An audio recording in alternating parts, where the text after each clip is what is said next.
In a past post, I've talked about the various reasons why I keep the breeds of rabbits that I do, and those up until this spring have been Californians and New Zealand's.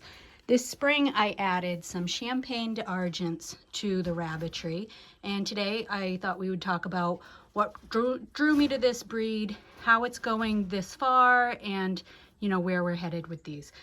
So why did I want these breeds? Well, I first came across this breed when I was researching rabbit processing videos, and I came across the Brickhouse Acres processing course, which I highly recommend. Really informative, easy online course offered by Alyssa at Brickhouse Acres, and it just really helped answer a lot of our processing questions as we were getting going. And then I got interested in her rabbits, which she has a ton of information on her site about her rabbits. She does sell breeding stock, and my stock came from her. She's about 4 hours away from me, but we took a day trip out. It was well worth the drive, and we really enjoyed it. So why did I go with these rabbits? First of all, they're known to have a fast growth rate. They're said to be 5 pounds by 8 to 10 weeks, which is a great efficient size for fryers. Personally, I like to grow out to 16 weeks because I like a larger rabbit. I like getting a little bit more out of that extra month of growth. And with my crosses in New Zealand's and Californians, I've found that with a good stock of breeding behind them, you can keep these rabbits going, gaining a half a pound a week, roughly, up to that 16-week mark, and even beyond, more towards the 20. They start to slow down more as you get towards the 20, but still gaining weight, still getting good additional meat off them. If you're someone who wants to use pelts, then you want to go to at least 16 weeks anyway, because the pelts aren't any good for tanning before that. Her rabbits, the Champagnes, they're known to be thrifty, easy keepers, and that is something that Alyssa specifically selects for and breeds to. That meaning that, I don't have to have any crazy feed inputs to get to that good rate of growth. I'm feeding these a simple 16% pellet and some hay, and it keeps them, they've had excellent growth. They feel great. Their bodies are in great shape. One of the big things is that they're known to be a friendly, common, sweet rabbit, and this is Rosie. And at first I didn't think I saw a whole lot of difference, but every morning I come out to Rosie. She's full right now, so she's not coming over to say hi, but she is waiting right here at her dish. And if I need to move her out of the way, I physically have to move her out of the way, so they're great. They get good pets every day. This is Peony up here, and this is Toussaint over here, one of the bucks. I did get 2 breeding pairs, so I have another buck down here. So that's because I did want the potential to be able to breed and sell breeding stock as we go on, just to help kind of subsidize the meat that we're growing. Known to have a good meat to bone ratio. Along with that friendly, calm, sweet personality comes easy handling. You're going to have to handle your rabbits. You're going to have to move these. These does need to be able to be moved to the bucks. The bucks, the does, all of them, they need some regular care, like nail trims and things like that. So, you need to be able to handle them. I do not tolerate any biting or aggressive rabbits in my rabbitry at all, no matter what your breed. Because of that handling. Also because, I have a lot of kids in here, visitors in here, and I want this to be a good experience for everyone. And I'm just not interested in being bit. They're also said to have good mothering instincts and manageable litters of 6 to 8, maybe more. This is something that I can't speak entirely to. I do have nest boxes going in with these 2 this week.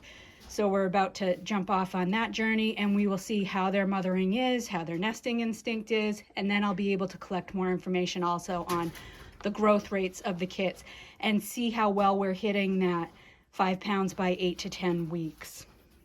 They're also an excellent dual purpose meat and fur breed, and you can see they've got this kind of, they've got that silver color, and if you pull it back, it's kind of two-tone. It's really beautiful, and I will tell you that I've never had rabbits as soft as those rabbits.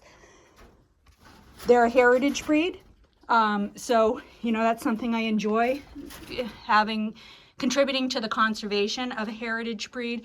They're also a good homestead breed. So a lot of the breeds that are available to us, like the New Zealands, are more out of popularity and commercial use, and not necessarily because they were selected for like great homestead prospects. I'm not saying they don't make good homestead rabbits, but I'm saying that these guys are good, hardy, easy, thrifty keepers, and those are excellent characteristics for homestead breeds.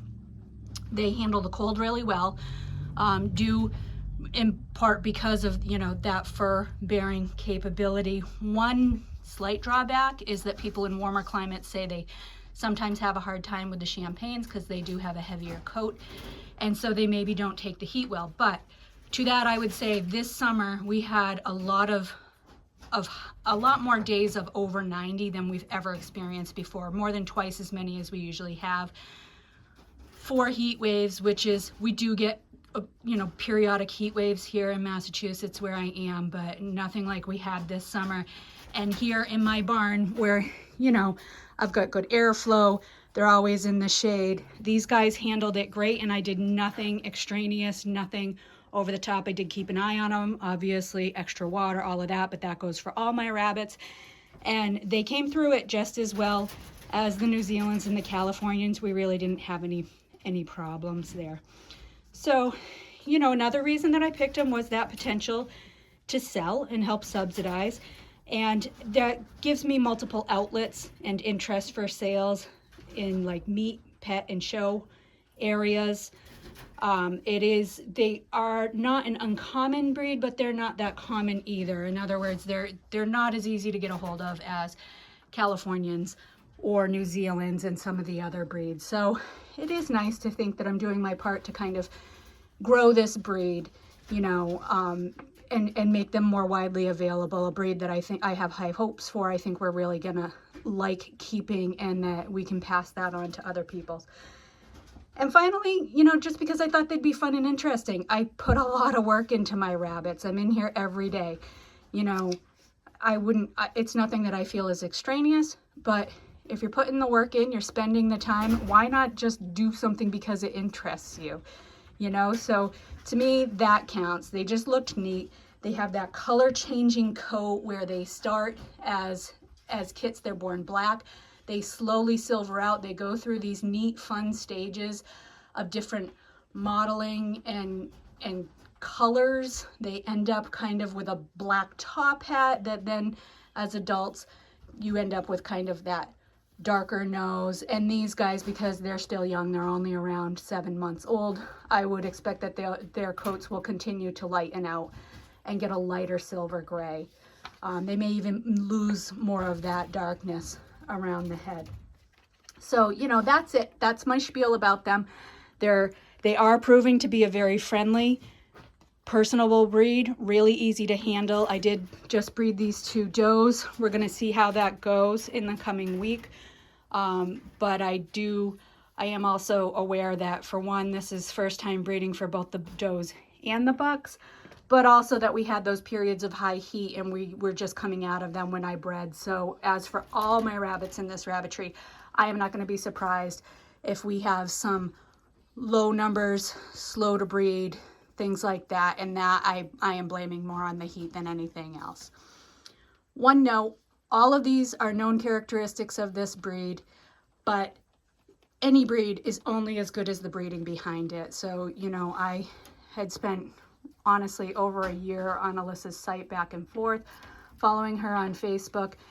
And, you know, when I went out to get these, she spent a lot of time with me, posing them, going all over all the confirmation, giving me different information. It was really a great experience. And I know that, you know, she's selecting for some of these great traits.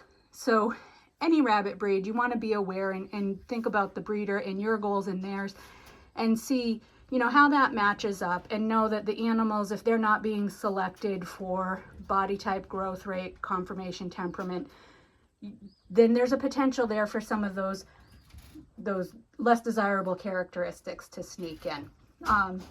Just recently came across on one of the rabbit forums, someone was even commenting, because, you know, someone was asking silver fox or champagne, and one of the comments that someone made was, you know, the breeders that are near you, that are supports, the different breeders you talk to, they may be a reason that draws you to a particular breed too, because then you'll know that you've got the support, you've got someone to go back to it when you need to replace some breeding stock and things like that. So something to consider, that's a viable reason to actually choose a particular breed, is availability, quality, support system behind it. So, you know, that's it. This is our intro to the Champagne d'Argent. I hope you'll come back. I'll update as we go along when we get some kits on the ground, take some growth rates, follow them along, and we'll see how a lot of these things hold up. Not that I don't trust the information or breeding, but everybody's experience is different, and we'll see more about how consistent that is. So hope you have a great day, and maybe consider some champagnes for your own rabbitry.